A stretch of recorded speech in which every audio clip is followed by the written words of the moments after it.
వివేక్ జాను వేలికి ఉంగరం తొడిగేస్తాడు. ఇక దాంతో జాను ఒక్కసారిగా షాక్ అవుతూ ఆ ఉంగరం తీయడానికి ట్రై చేస్తూ ఉంటుంది. అయ్యో, ఈ ఉంగరం రావట్లేదు అని జాను అంటూ ఉంటే, నిన్ను నేను ఎంగేజ్మెంట్ చేసేసుకున్నాను అని చెప్పి వివేక్ అంటూ ఉంటాడు. ఆ రింగ్ రాదు అని చెప్పి వివేక్ అంటూ ఉంటే, ఇప్పుడు మీ అమ్మగారిని ఈ ఉంగరం చూసిందంటే అంతే సంగతులు అని చెప్పి జాను కంగారు పడిపోతూ ఉంటుంది. ఇక ఇంతలో దేవి అని ఏ జాను అనుకుంటూ ఇక ఆ గది దగ్గరకు వస్తుంది. దేవి అనే మాట వినగానే వివేక్ భయపడిపోయి ఆ రూమ్లోనే తలుపు వెనకాల దాక్కుంటాడు.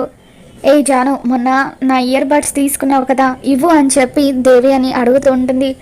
అలాగే చిన్నత్తయ్య గారు అని చెప్పి అలా జాను ఇయర్ బడ్స్ తీసుకువచ్చి లెఫ్ట్ హ్యాండ్తో దేవి అని చేతికి ఇస్తూ ఉంటే, ఏంటి లెఫ్ట్ హ్యాండ్తో ఇస్తున్నావు, నీ రైట్ హ్యాండ్కి ఏమైంది, ఒకసారి నీ రైట్ హ్యాండ్ చూపించు అని చెప్పి అలా దేవి అని అంటూ ఉంటే అప్పుడు వివేక్ కంగారు పడిపోతూ ఉంటాడు.